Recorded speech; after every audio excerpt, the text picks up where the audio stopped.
I signed a contract for my mother to have home hospice care with Vitas Healthcare company. Um, Although I could have chosen another company, I did go with them because they interviewed well with me, and I felt like they would do a good job. When her health declined and she was no longer able to get up and take care of herself, I called them to let them know that her health was declining rapidly. They came and confirmed that and left.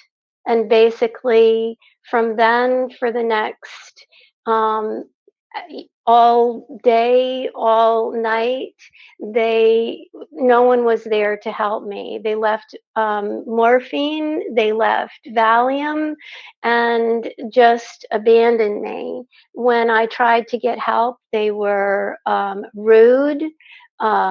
They were actually a little mean, I would say, not helpful.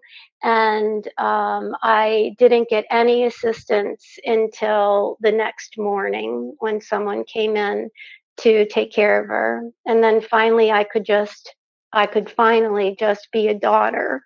I could just be with my mother. They told me on the phone that they were going to have to try and get a team together because they weren't prepared. They didn't have a team ready to come out. They had people out on vacation. They were understaffed, but they assured me that they would get somebody together to come out. So they sent the nurse that was supposed to be in charge of our um, team.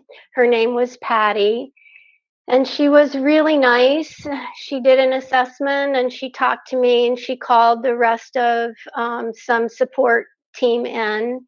And she told me at that time that my mother had less than 48 hours to live. She said, by the end of today. And then she said 24 to 48 hours most. So she was going to start the process of easing her, keeping her comfortable.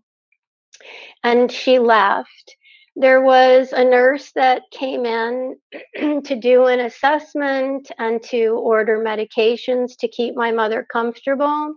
His name was Juan, and he stayed here for a while. He ordered what he needed to have, and then he assured me that someone would be in later, and he left.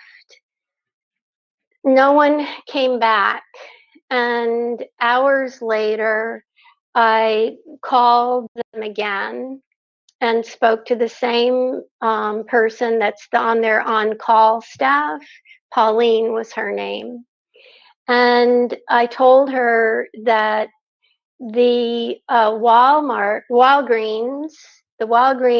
by me had just called and told me that my mother's medication was there to pick up, and I I couldn't leave my mother and go and get medication, and I didn't know even what medication it was or what they planned at all. So they sent what they called a runner to go and get it. He's not assigned to take care of my mother, but it's somebody that fills in between for things like that, for picking up medicine or maybe an emergency.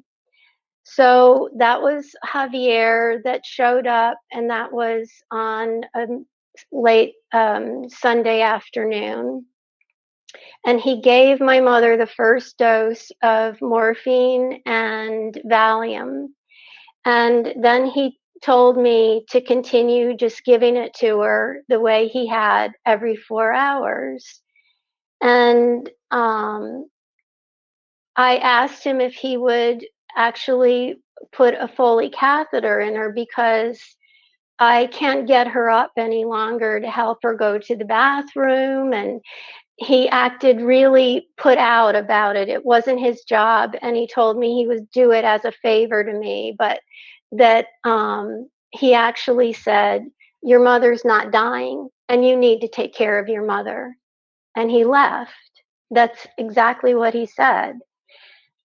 And I'll remind you that the nurse in the beginning told me she had 24 to 48 hours tops, and I could see her just failing in front of me. She had stopped talking and wasn't really waking up. And so, as the night went on, no one came back.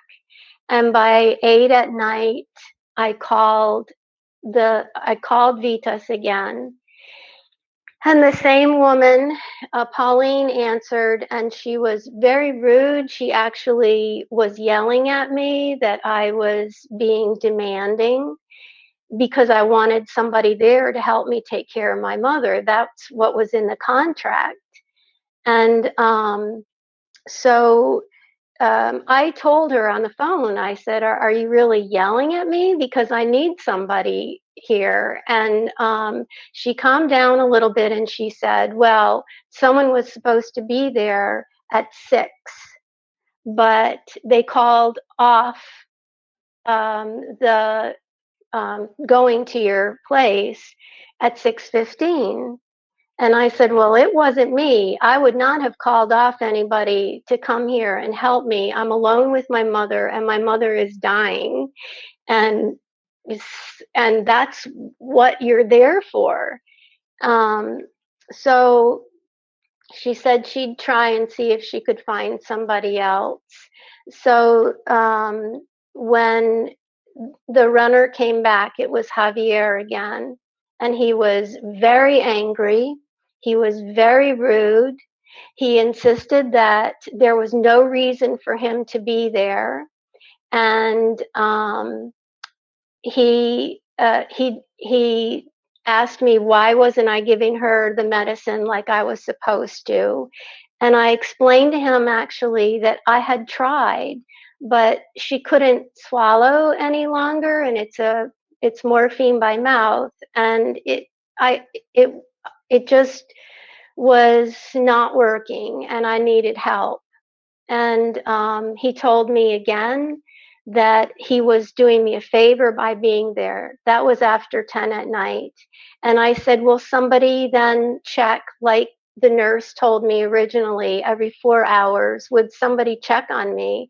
And he looked at me with very angry, and he said, you want me to call you in 4 hours? And I just said, forget it. Just forget it.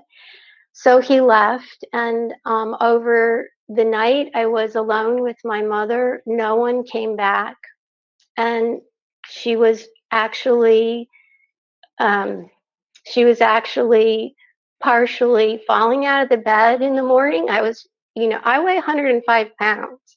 I'm trying to put my mother, help her stay in bed, and trying to give her the medication. And that morning at 8 a.m., a nurse came in, Lou, and Lou just was just shocked to see the situation. She said, what's going on here? She thought she was replacing someone that had been with my mother all night. And I said, no, nobody's been here. I've been here alone. And I had actually called a friend to come in to help me. And overnight, I had planned to see if I could transfer my mother somewhere because I couldn't take care of her at home. But Lou came in, and it took her a few hours to get my mother comfortable. And, she'd been breathing so hard, but to get her just comfortable and um, relaxed and sleeping. And after that, uh, Lou took care of her the rest of the time, and she died shortly after midnight. So I'm really grateful for Lou, but um, the the way that I was treated and the way that I was left alone and scolded is just totally unacceptable. I'd like to let other people know that they really need to pay attention to the reviews. They need to listen to what other people say and really believe it. And this company is understaffed and they have rude personnel both answering the phone and coming to your house. And I feel like it's a bad choice. I made a bad choice and I would never make this decision again to go with Vitas. Never. I think that Vitas really needs to concentrate on how to make themselves better before they agree to um, any service for other people. They need to increase their staff. They need to increase their staff training. They need to um, do better with their telephone answering service.